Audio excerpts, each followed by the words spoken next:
Mean की जानिब से मुनक्कद किया गया है।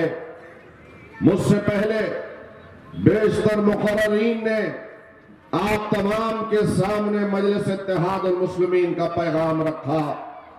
तो रखने का मकसद यही था कि आप तमाम 15 तारीख को मजलिस इत्तेहाद मुस्लिमीन को अपने कीमती वोटों से नवाज कर हमारे तमाम के तमाम नुमाइंदों को 5 वर्षों तक आपकी खिदमत का मौका दे।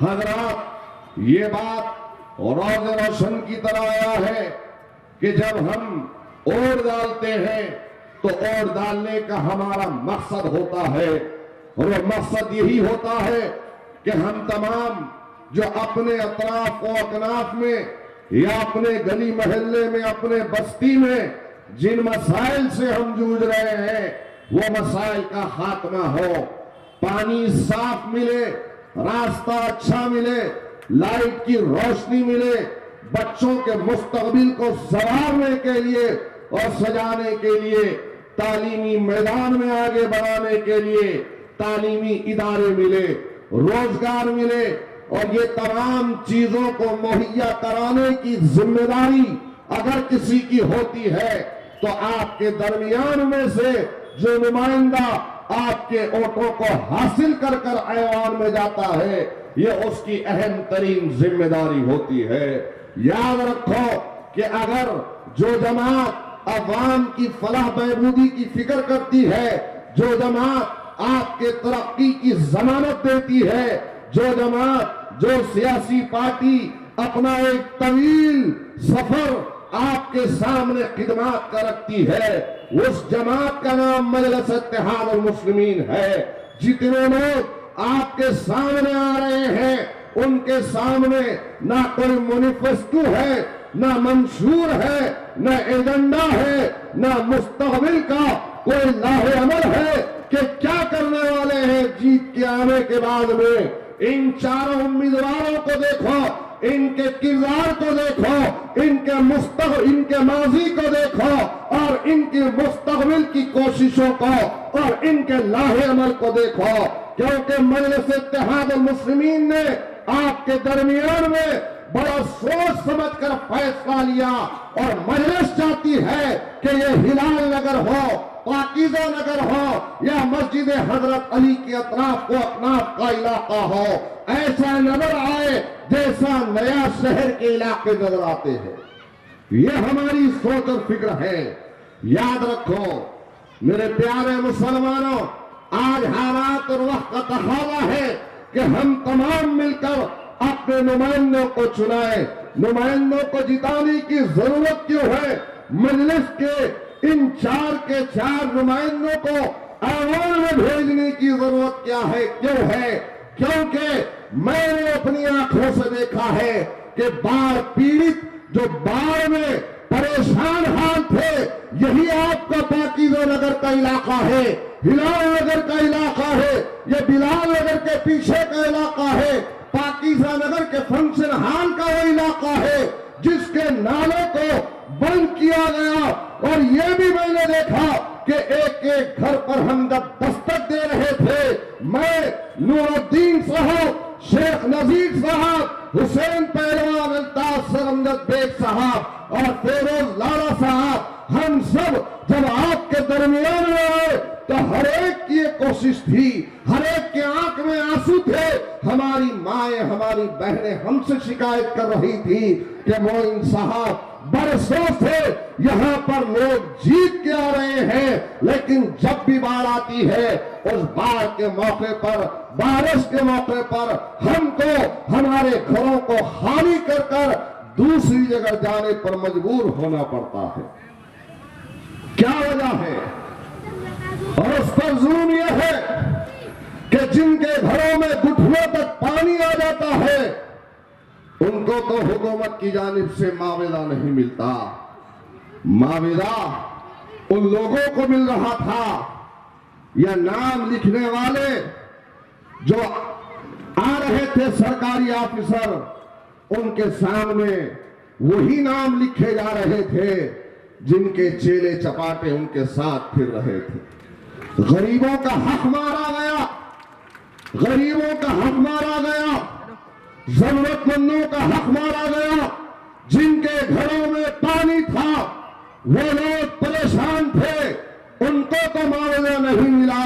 हाँ, मुआवजा उन लोगों का लिस्ट में नाम आया, उनको मिला जो उनके आगे पीछे जू हुजूरी करते हुए फिर रहे थे। गौर करो मेरे प्यारे मुसलमानों, 3-3 मर्तबा, 4-4 मर्तबा बाप भी फिरा, बेटा भी फिरा, साथ में चेले चपाटे भी फिरे, एक लिस्ट लेकर सिर्फ लिखते रहे और घुटनों तक पैजामे को पैंट कर उठाए और फिर जाकिर लाल कर फोटोओं को खिंचवाए, लेकिन एक जरूरतमंद की जरूरत को पूरा नहीं किया। लेकिन 8 दिनों के बाद में मजलिस इत्तेहादुल मुस्लिमीन ने इनके तमाशे को देखा। जब हम पहुंचे तो हम मदद के साथ पहुंचे और ऐसी मदद के साथ पहुंचे कि उस मदद की बदौलत मैं आज खुलकर कह रहा हूं कि उन गरीबों की दुआएं थी कि मजलिस इत्तेहादुल मुस्लिमीन ने एक एक खाने के राशन के किट को उनके घरों तक पहुंचाया, उनको दिलासा दिया और कहा कि घबराओ मत, आपके बीच में कोई आपकी जरूरत को पूरा करने आए, मजलिस इत्तेहादुल मुस्लिमीन आपके साथ में है। और उसी का नतीजा है अल्हम्दुलिल्लाह, ये मेरा दिल गवाही दे रहा है, ये उसी का नतीजा है कि हमने तकरीबन 3-4-5 हजार से जायद किटों को तकसीम किया। कौन उसमें जरूरतमंद ऐसा था, कौन अहले दिल ऐसा होगा कि जिसकी दुआओं से अल्हम्दुलिल्लाह नांदेड़ की फिजाओं में ऐसी अल्लाह ने तब्दीली को लाया कि हर तरफ मजलिस इत्तेहादुल मुस्लिमीन की पतंग फिजाओं में नजर आ रही है। मेरे भाई गौर करो कि आज मजलिस इत्तेहादुल मुस्लिमीन को जिताना और ऐवान में हमारे अपने नुमाइंदों को भेजना क्यों जरूरी है। इतना बड़ा इलाका है मेरे भाई, मेरे प्यारे मुसलमानों, अब तो कम से कम हमको सियासी शऊर पैदा करना होगा। अब तो कम से कम सियासी तौर से हमको बेदार होना होगा। बरसों से, बरस से सिर्फ एक घराने को हमने यहां पर जिताया, वो तो आगे बढ़ गया, फंक्शन हॉल बना लिए, वहां से लेकर ईदगाह कमान तक, ईदगाह कमान से लेकर टायर बोर्ड तक, फिर इधर आपके खुलवे नगर हो या बिलाल नगर से लेकर जहां तक आंख आपकी देख सकती है वहां तक जायदादों को खरीदा गया। लेकिन बताओ, क्या यहां के मुसलमानों की जिंदगियों में कोई तब्दीली आई? क्या यहां पर कुछ ऐसा काम किया हो तो बताओ। आपके पास कोई एक मिसाल है तो बताओ। नहीं, कोई मिसाल नहीं है, क्योंकि ये लोग खुद गर्ज है, ये लोग खुद के लिए जीना चाहते हैं। इन लोगों के सामने 5 वर्ष में इलेक्शन आता है तो इन्होंने सोच चुके हैं इलेक्शन में वोट पब्लिक से लेंगे, अवाम से लेंगे, जीत कर आएंगे तो फिर बाद में पब्लिक की सरकारी स्कीमात को हम खा लेंगे और फिर पैसा बटोर कर अपने घराने को, अपने आसपास वालों को आगे बढ़ा लेंगे। ये इनकी सोच है।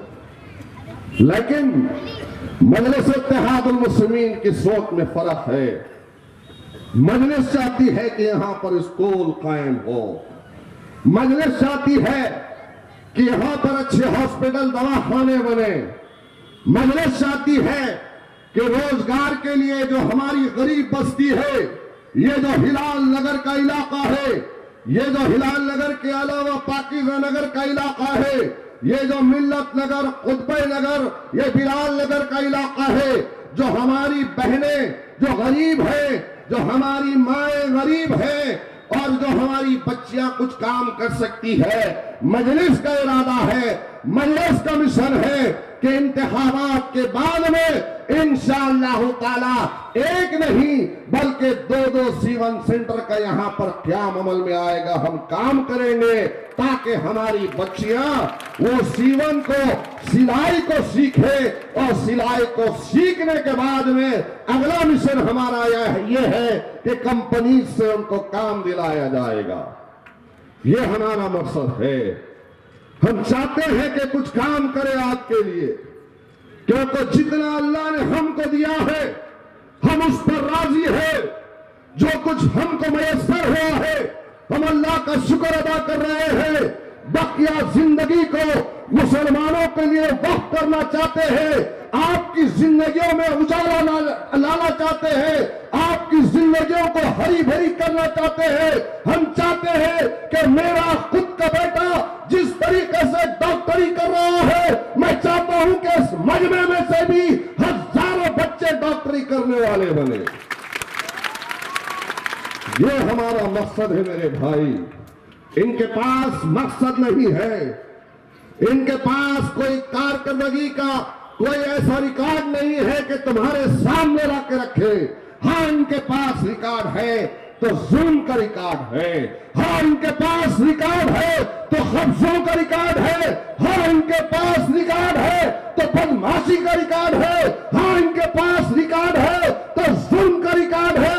हाँ, इनके पास रिकॉर्ड है तो बेवा बच्चों के साथ में जिना करने का रिकॉर्ड है। और आज वो ताशे वाला हमारे बच्चों को डरा रहा। ताशे वाले सुन ले कि अगर मजलिस के एक भी नौजवान को डराएगा तो तेरा वो हाल करूंगा जिस तरीके से ताशे का हाल होता है।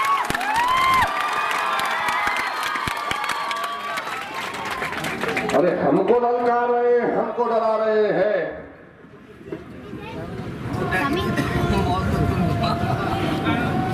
इत्तेहादुल मुस्लिमीन का साथ दे। ये लोग खायफ हो चुके हैं।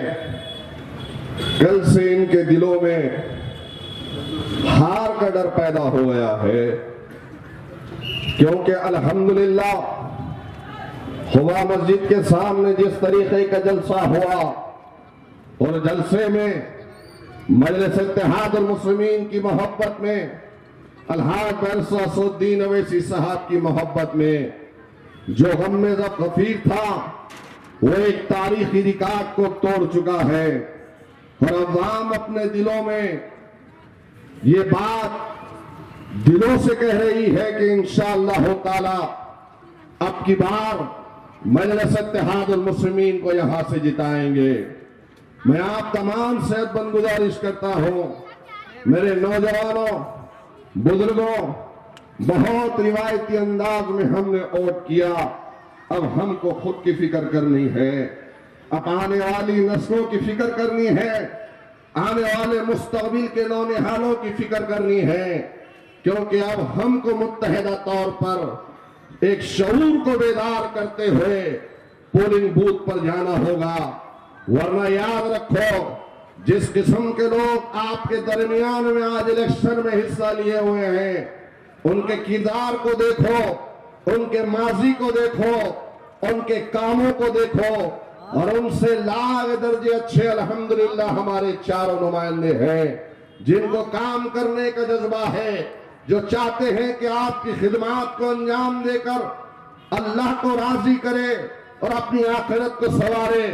मेरे प्यारे मुसलमानों, आज हालात और वक्त का तकाज़ा है कि हम मुत्तहिद हो जाएं, हम मुनज़्ज़म हो जाएं, अपनी जमात का साथ दें। ये जमात आपकी है, ये ताकत आपकी है। मजलिस इत्तेहादुल मुस्लिमीन आपकी मताए अजीज है। हम काम करना चाहते हैं और काम तब होगा जब आपके नुमाइंदे ऐवान में जाएंगे। वरना याद रखो, फिर हमको 5 वर्ष तक पछतावा होगा। एक मौका हमको मिला था, उस मौके को हमने गंवाया। एक मौका तो दो मेरे भाई। जमात को देखो, कौन सी सियासी पार्टी आज ऊपर और जिलाई सतह पर नहीं बल्कि मरकजी लेवल पर किस तरीके की नुमाइंदगी कर रही है। और फिर नीचे भी देखो कि उनके लोग किस तरीके के काम करते हैं। कांग्रेस पार्टी या राष्ट्रवादी पार्टी या उनके नुमाइंदे कुछ काम नहीं करेंगे, फिर 5 वर्षों तक इनके घरों के चक्कर मारना होगा। लेकिन ये लोग ऐसे हैं कि इनको एक फोन कर दिया जाए तो आपके घरों तक पहुंचकर आपके सामने ठहरकर आपकी शिकायत को सुनेंगे। न सिर्फ आपकी शिकायत को सुनेंगे बल्कि उस शिकायत को दूर भी किया जाएगा, क्योंकि मजलिस का ये आज़म है। इसलिए आइए अपनी जमात का साथ दीजिए।